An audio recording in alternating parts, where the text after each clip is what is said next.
What's going on there, YouTube, and welcome back to another comic book video.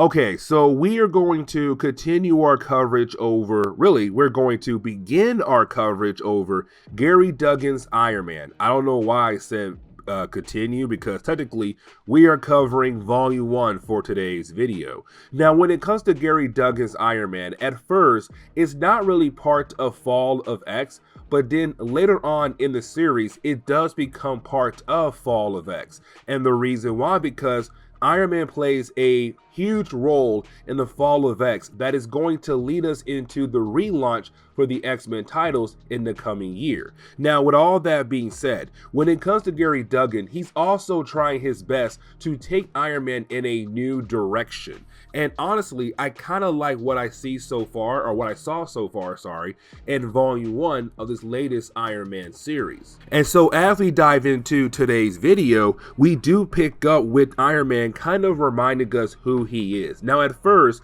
it does go over his origin story. And of course, we already know it because, one, the movies, but also because the books we have in the past that kind of remind us, how did Tony become Iron Man? Now, after a few pages, we then get reminded of what happened to Iron Man in recent years. Like, for example, he lost his company. He's no longer part of Stark Unlimited. But on top of that, he lost most of his money. He's not flat out dead broke, but he is not as rich as he was a few years ago. And on top of that as well, he has lost all the different properties that he had owned over the years. Now, most of the properties were really more like home to the Avengers, but also home for himself as well as his own base of operations. Either way, they're all gone. And so he had no choice but to move into a small brownstone in a random part of New York City. And so once we dive into the main storyline, finally,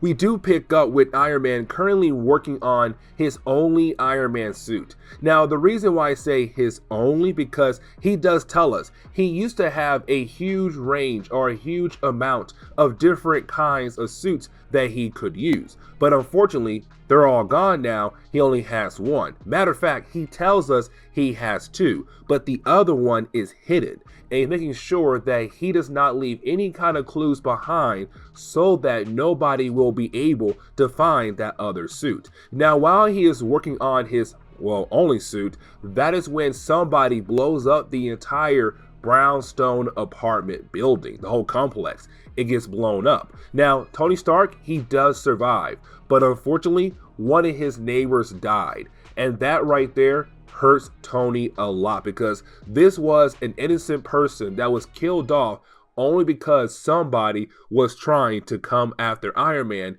in a new kind of way. Now, after that, you do have Iron Man be taken over to a nearby hospital where he is confronted by War Machine, Ironheart, and also Captain America. Now, when it comes to our three heroes, you have Ironheart tell us that she ran some tests on Iron Man's reactor, because what they're saying right now is that maybe because of Tony working on his reactor, it led to the entire building getting blown up. And so it could have been an accident done by Tony Stark. Except you have Iron Man say, no, there was no accident at all. Somebody had corrupted my reactor to make it explode, which of course blew up the entire apartment building. Somebody is trying to come after me. But again, you have Ironheart said she ran some tests on the reactor. She could not find anything wrong with it at all. So again, it looks like it was Tony's fault, because again, he was playing around with it. But you have Tony say no, which means that somebody who is trying to come after them is basically trying to outsmart them as well. And so now it's Tony saying, we have to find a person who is trying to come after me before other people get hurt. But then we see that Tony Stark is going to pay for the funeral for the neighbor that had died in that explosion. Now, of course, that is a great thing for Tony to do, but here comes his next problem. He's being sued by the other people who were also living inside that apartment building. Now, really, none of them were at home, but the problem is, though, they have no home to go to. but you also have some of them trying to do extra claim to Tony's money. And what I mean by that is they're trying to say they were also injured when the apartment building blew up as well. And so you have She-Hulk, his lawyer, trying to tell Tony, hey, listen, I am able to prove that some of these people who are saying they were injured by the explosion were nowhere near it at all. So that could help you when it comes to, paying off these different charges that are being brought against you. But you have Tony say, no, pay them all. Because this is Tony wanting to make sure that everything is settled so that he is able to focus on who in the world is coming after him. Now for She-Hulk, she's kind of like, this is a bad move. But for Tony, he does not care because his main goal right now is trying to figure out who is coming after him, because an innocent old woman died because of this random person. Now, when it comes to Tony, his next goal is to figure out who in the world is trying to come after him, but he needs a base of operations. And so what he does, he purchased a building that's technically run down. Matter of fact, it's a closed car shop. And so it's kind of like an easy move for him. Now, once he does move in, he does do the final repairs to his Mark 70 Iron Man suit so that he is able to begin the process of trying to figure out who in the world is coming after him. But at first, he wants to do a test flight on his brand new Iron Man suit. Now, in the middle of his test flight, he is confronted by somebody else wearing a different kind of power suit, who is of course trying to fight against Iron Man. Now, he does not tell us what his name is, but he does tell us that he is just the messenger. He is here to give Iron Man a message. And of course, that message is to kill Iron Man, or to at least beat down on Iron Man. But he also tells Iron Man that he'll go after the other people in his life. So for example, of course, Ironheart, Riri Williams. Either way, you have Iron Man trying his best to fight against this person. And this fight lasts for a good few pages. But because Iron Man is a veteran superhero, he was able to find different ways to take this guy down. Now, once he does that, his next goal to figure out who is actually inside the power suit. Now, at first, he believes it was just a drone. But then he realized, no, somebody is actually inside that power suit. And so he opens up their mask. And when he does, he comes to find out there's a guy in there known as Elliot, whose last name I cannot pronounce. Now, when it comes to Elliot, he had disappeared 2 days ago. Nobody knew where in the world he was at. But on top of that, he was an owner of a messenger service. And that's kind of interesting because earlier he did said, hey, I'm here to give you a message, Iron Man. Now we come to find out he was not in control of the suit at all. Matter of fact, he's unconscious. Somebody else was using his body as a way to control him, to control the suit, to fight against Iron Man. Either way, you have Iron Man get Elliot to take him to a nearby hospital. Now, once you have Iron Man do that, he realized that Elliot was supposed to die, but luckily Iron Man was there to get him to a nearby hospital. But then you have Tony realize the stock to his old company, of course Stark Unlimited, is beginning to drop. It's going down very fast and very bad for him and his company. Actually, sorry, not his company, his old company, because he no longer owns it. And matter of fact, he has no stock in that company at all. Either way, though, it's Iron Man saying somebody is trying to come after him, but also his company as well. Now, after that, you didn't have Iron Man go to his ANA meeting. Now, when he does go, he does not say anything at all. Matter of fact, he walks in, gets a drink, and he sits down and listens to other people's problems. Now, once he does leave, well, that is when he realized that something is wrong with him. Matter of fact, he realized that he has been poisoned, and he got poisoned by the drink he had at the ANA meeting. And so you have him in the middle of the street just freaking out, throwing up, and you have these random folks kind of like, oh my God, that's Tony Stark. Look at him. He looks crazy and wild right now. Let's get some photos. But of course, they're not trying to help him until he just crashes on the ground saying that he needs help. That apparently that poison is doing its job right now on Tony. But as we jump into the second chapter, we do pick up with Iron Man being found by Ironheart. Now, of course, she wants to take him over to a hospital, but he says no, just get me back to my armor suit, which of course she does that for him. Now, when they do arrive back at his base of operations and he is able to get inside his suit, well, that is when he wants to talk about Riri having the 10 Mandarin rings. Now, the Mandarin rings used to belong to the Mandarin, and each ring has their own special ability. But the thing is, in the last Iron Man series before this one right here, she was able to receive those, and now it's up to her to make sure they don't fall in the wrong hands. Now, when it comes to Iron Man, he feels like he should be the one to have the ring somewhere safe and secure. But she says no, because she's doing that right now, and nobody should be able to get their hands on the actual Mandarin rings. Now, you also have Tony mentioned about the idea that when it came to the small amount of money he had left, he used a huge amount of that money to go around and buy different kind of weapons that could cause mass destruction, and had them all locked up in one particular area to make sure that nobody would be able to use them again down the road.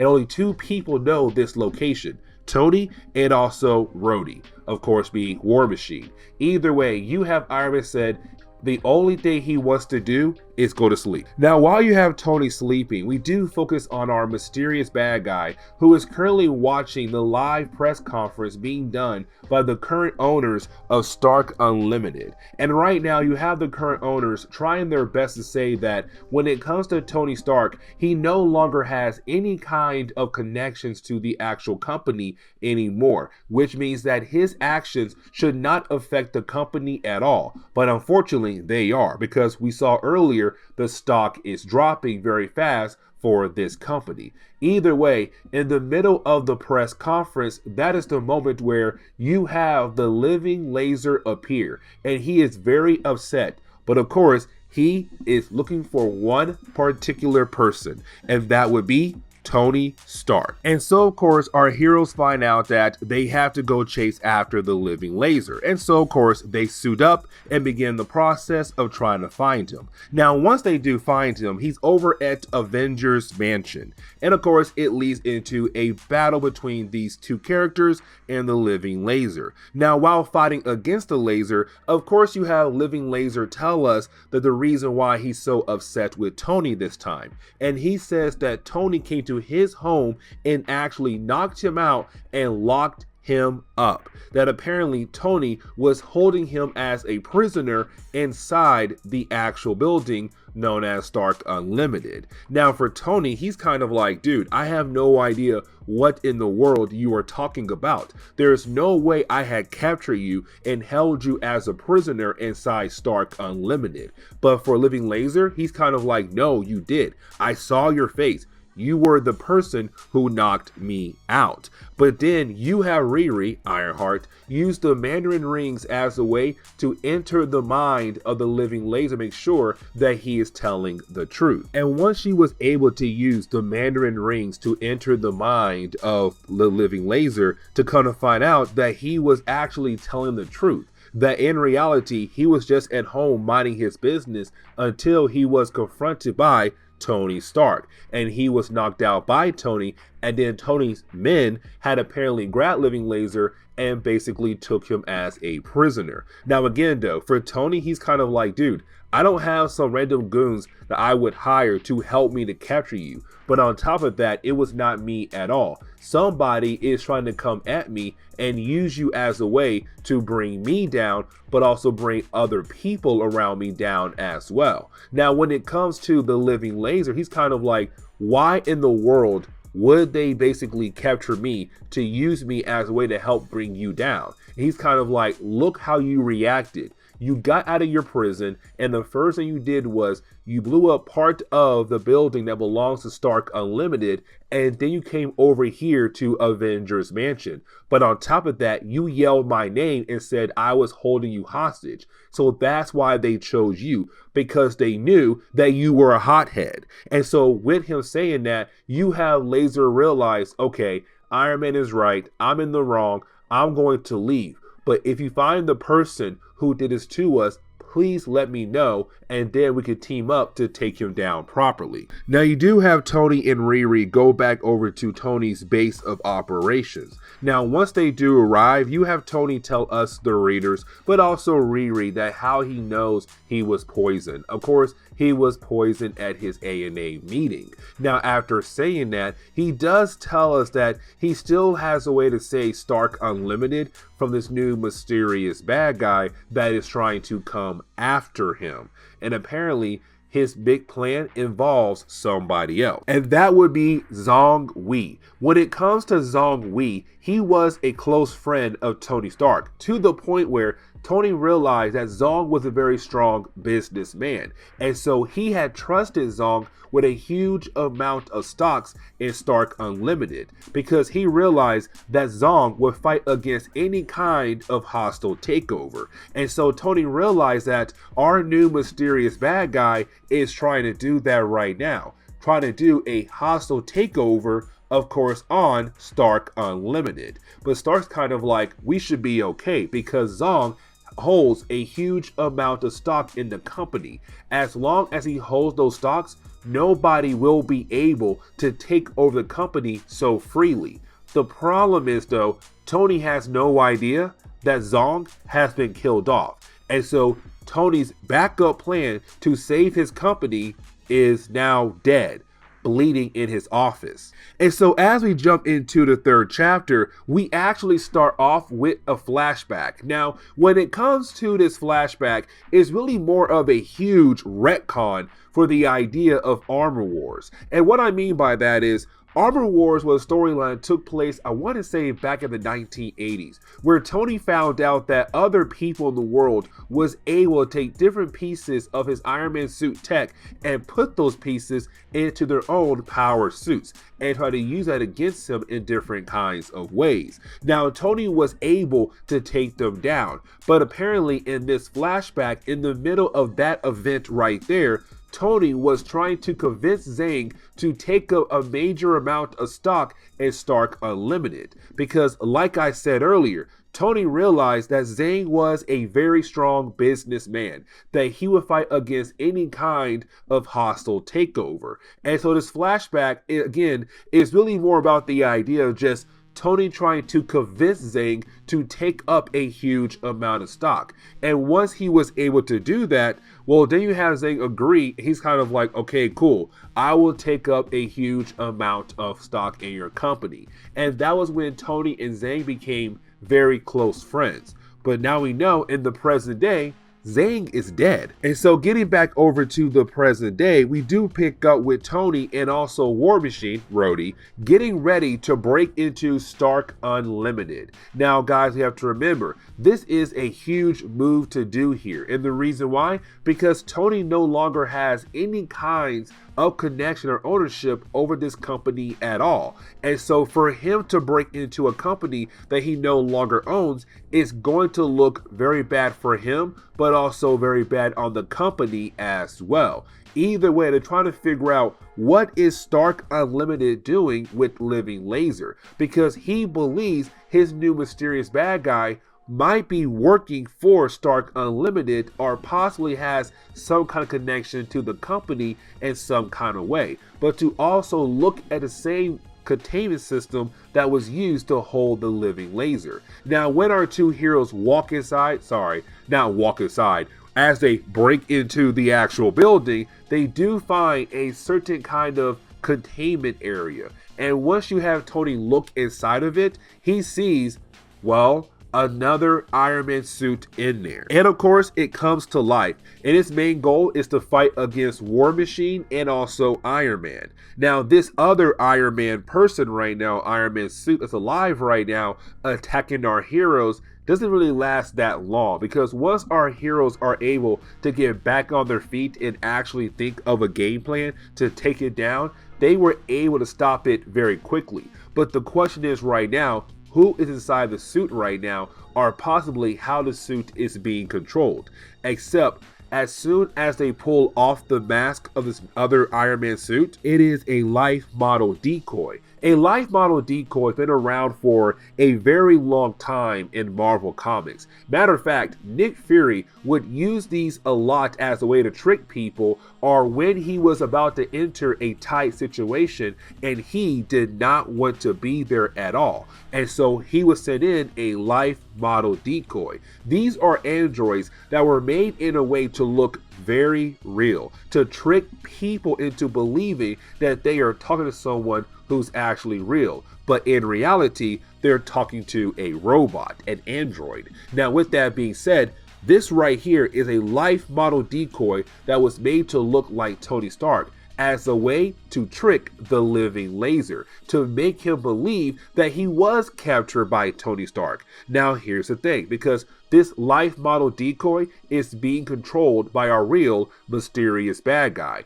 and he is actually talking to Tony and War Machine through the robot, where he tells both Tony and War Machine that when it came to Zang and his stock, apparently Zang gave up his stocks weeks before his death, and those stocks have already been purchased by our mysterious bad guy.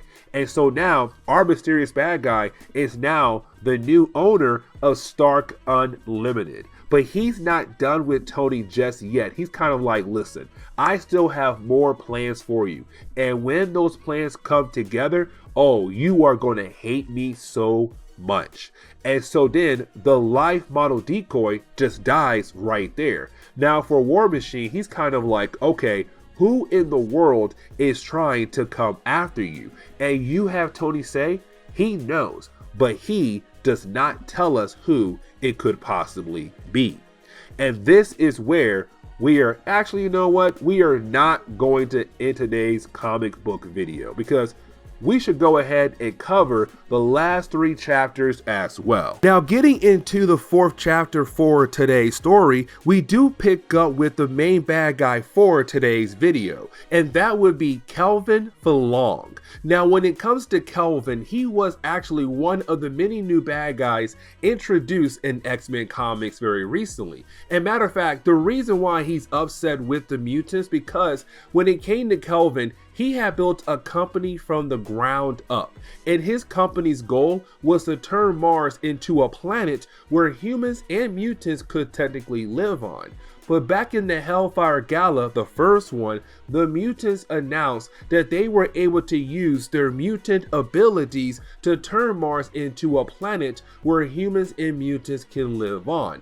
And of course, that hurt his company a whole lot. But we kind of find out why he's so upset with the Avengers as well, especially Iron Man. And the reason why, because this is a callback to Jonathan Hickman's Avengers. In the first story arc, the Avengers fought against a character known as Ex Nihilo. And what he did was he terraformed Mars into a planet where humans and mutants could basically live on. Except when the Avengers had stopped Ex Nihilo, they went back to Earth and abandoned the idea of trying to make sure Mars could become a second planet for the human race. And so because they left that idea behind, Mars went back to its original state. And that was a huge problem to Kelvin. And the reason why, because humans finally had the chance to take the next step in their actual human race life. But unfortunately, Iron Man, the Avengers, failed to kind of lead the humans in a better direction. And so that is why Kelvin went down the road of trying to achieve that goal, to turn Mars into a planet where humans and mutants could live on. But unfortunately, the mutants took that away from him as well. And so he's kind of like, humans had a chance to still be better than mutants, and then you dropped the ball. And when I tried to pick up the ball, the mutants stole the ball from me. And that's a huge problem. And so he was the one who was secretly trying to take over Stark Enterprises and take it away completely for sure now from Tony Stark. And so you have Iron Man go ahead and confront Kelvin. Now, when he does, this is really more of Iron Man saying, hey man, listen, I'm here to basically get revenge against you because you have killed off a close friend of mine. You also killed a neighbor of mine just to get to me. And unfortunately, I cannot let that go. Now, when it comes to Kelvin, his goal is to technically fight against Tony Stark in front of the public as a way to hurt the image even more of Tony Stark. But for Tony, he knows that if they do get into a battle, he has to make sure that Kelvin is the first one to throw a punch, because then it will look like Iron Man is just trying to defend himself. And so after you have Iron Man say a few comments about Kelvin's father, of course, Kelvin does get very upset, and it does lead into a battle. Now, for Tony Stark, his main goal is to technically scare Fong into the idea of confessing for all the different crimes that he has committed. But Kelvin knows what Iron Man wants him to do, and so of course, Kelvin is not going to do that. Instead, you have Kelvin trying to offer Tony the idea of joining forces, with the idea of Tony being able to kind of slowly regain his company. But at the same time, is Kelvin saying, we have two great minds here that should be working together to focus on different kind of projects that could help out the human race down the road. But instead, here we are fighting against each other. This is the wrong way to go. But for Tony, his main goal is to take the company completely away from Kelvin. But again, on top of that, to get revenge against Kelvin for the idea of his friend dying, but also his neighbor. Now, when it comes to Iron Man, he realized that there's no way he'll be able to get Kelvin to confess. And so you have Iron Man leave, except he finally realized that he should have done a better job with the idea of keeping an eye on his company. Because as soon as he took an eye off his company, somebody like Kelvin was able to come underneath him and take it away from him completely. And so this is Iron Man really upset with the idea that he lost his company completely now to a bad guy like Kelvin. Now things are only going to get worse for Iron Man, because then we pick up with She-Hulk. And remember, She-Hulk is his lawyer, and we kind of find out she had just received a cease and desist on Tony's behalf from the new management, of course, Kelvin, of Stark Unlimited, pertaining to his Iron Man suit. Also, she wants to make sure to see how he is doing, because she has not heard from him in a good period of time.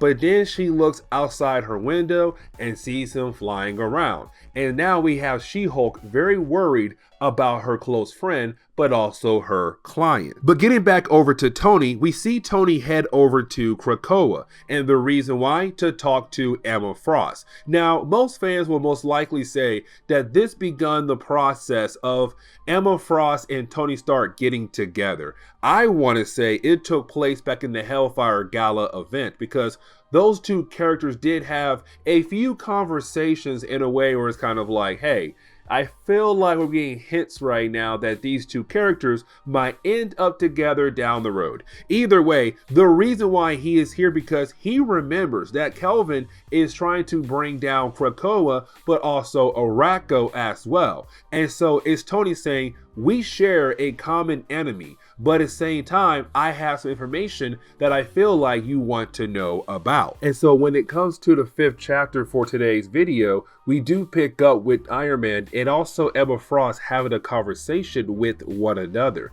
Now, when it comes to their conversation, they're really more talking about the idea of the origin of Kelvin Fong, which we already covered earlier in today's video, but now they're adding in how he was able to get his powers. And of course, he got his powers thanks to cosmic rays. Now, when it comes to Emma Frost, what she is saying right now to Tony is that she believes that Kelvin is trying to have the two characters go against each other, to have Iron Man try to kill off the X-Men and vice versa. Now, you do have Iron Man leave. When he does leave, he realized that he should look into where Kelvin has been the last few days. And so he does ask his AI system to look into where Kelvin has been to, over the last few days after he had purchased Stark Unlimited. But getting over to Kelvin, he does arrive at Stark Unlimited. Now, when he does arrive, he begins to do the usual new boss thing where you basically tell everybody of the company you just purchased that nobody's going to lose their jobs, but in reality, people are going to lose their jobs left and right. Either way, after giving his big speech, he now wants to look into different files that belong to Howard Stark, because the company did belong to Howard before Tony. Either way, while looking through different serial numbers, he realized some are missing. And you have one of the guys who work at Stark Unlimited tell him, oh, those serial numbers belong to physical objects that have been kept away in some kind of place in Texas. If you want to know more about it, unfortunately, you're going to have to fly over there to see these different physical objects. Now, when Kelvin arrives to this place in Texas that belonged to Howard Stark that was given over to Tony, well, you have Fong being able to find a bunch of old film that Howard Stark recorded that he was hoping that Tony would find. But unfortunately, Tony never did. And so now Kelvin found it. You have Kelvin watching all the different films that was left behind by Howard. Now in these films, you have Howard talking about the idea of different kinds of things. Like, for example, he had worked with a character known as Adam Brasher, and Adam Brasher is somewhat important in Marvel Comics. But moving on though, he also talks about a special kind of metal. The thing is, this metal is at the outside of our universe, but this metal could be very important for the human race. But apparently, we have no idea if Howard was able to find this special kind of metal. Now for Kelvin, he's very intrigued about the idea of what kind of metal that Howard Stark is talking about. Now getting back over to Tony, we kind of find out that Tony realized that Kelvin has been going over to Texas a whole lot. And so of course, you have Iron Man fly over there and goes to the one place that Howard Stark gave over to Tony. Except when Tony arrives, well, as soon as he walks inside, he sees a Stark Sentinel. Now, for me personally, I feel like Iron Sentinel is a better name than Stark Sentinel. Either way though, Iron Man is freaking out about the idea that Kelvin was able to create Sentinels that could be used as a way to go after mutants if he wanted to do that in the first place. But now you have Tony freaking out and trying to figure out what to do here.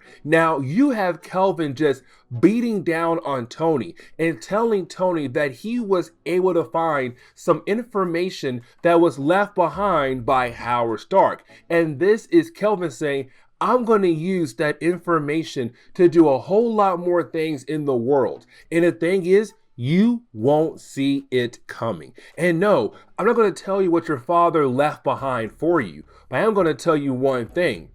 Once I use that information, oh, you're gonna wish you found it first. Now you have the Sentinel and also Kelvin just beating down on Tony, but Tony realized one thing, he has to retreat. Well, technically it is Kelvin saying, no, you should retreat. And you have Tony kind of like, yeah, he's right. And you have Tony leave. But now Tony is so scared with the idea of what Kelvin could do down the road with the information that Howard Stark left behind. Now, the final chapter for today's video is really more of a flashback where we go back in time and we pick up with Iron Man meeting up with the general of the US military. Now, when it comes to Iron Man, we kind of find out in this flashback that he had worked on different kinds of projects for the military. One of those projects were basically being used as a way to give the US military different kinds of weapons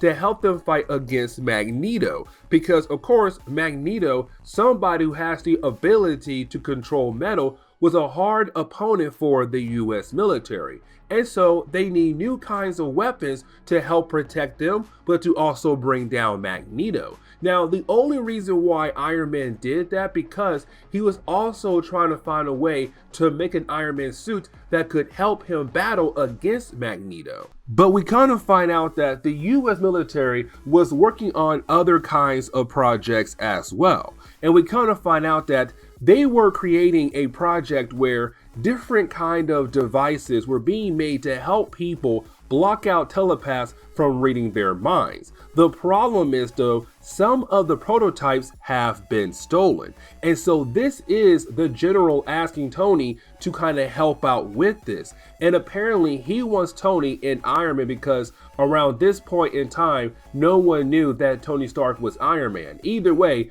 the general wants Tony Stark and Iron Man to basically deliver some kind of special but important information over to Nick Fury. And that information is going inside this case right here. But Tony must deliver the case over to Nick Fury to figure out who in the world was able to get their hands on some prototypes. Now, we also kind of find out the prototypes were stolen because somebody was able to get a badge with enough clearance to get inside the base to get the prototypes and then get the heck out of there. So you have Iron Man fly over to the location where he was supposed to meet up with Nick Fury at. Now, when he does arrive, of course, he does see Nick Fury, but here comes the problem though, because this Nick right here is calling Tony by his real name. And like I said earlier, around this point in time, no one knew that Iron Man was Tony Stark.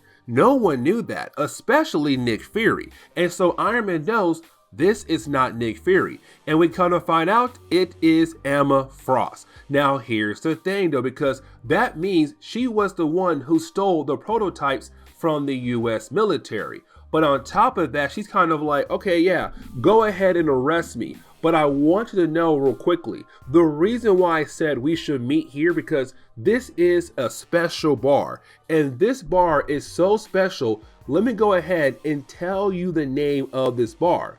Of course, it is called the Bar with No Name. And most Marvel fans should know what that means. This is the bar where most of the villains of the Marvel Universe go to meet up at, which means that she now has the ability to use her powers to control the minds of different bad guys who are currently inside the bar. And so, of course, you have Iron Man fighting against the different kinds of villains who are at the bar. So, for example, Stiltman, Doc Ock, Hydra Man, and Rhino, which I found very funny that most of these bad guys are really more of Spider-Man bad guys. But either way, you have Spider-Man not here at the moment to help out Iron Man. So he has to figure out ways to fight against these different kinds of villains. Now, while fighting against them, they do damage Iron Man's helmet, which of course gives Emma Frost the ability to access the mind of Tony Stark. Now, when she does that, her main goal is to make him forget about this entire moment right here. And just like that, he forgot this whole entire moment. But getting back over to the present day, we do pick up with Iron Man and Rhodey meeting up with one another and getting ready to, well, basically go to war against Kelvin Fong and also Stark Unlimited. But this is where we are going to end today's comic book video. So please leave me a like down below and subscribe. But see y'all next time. Later.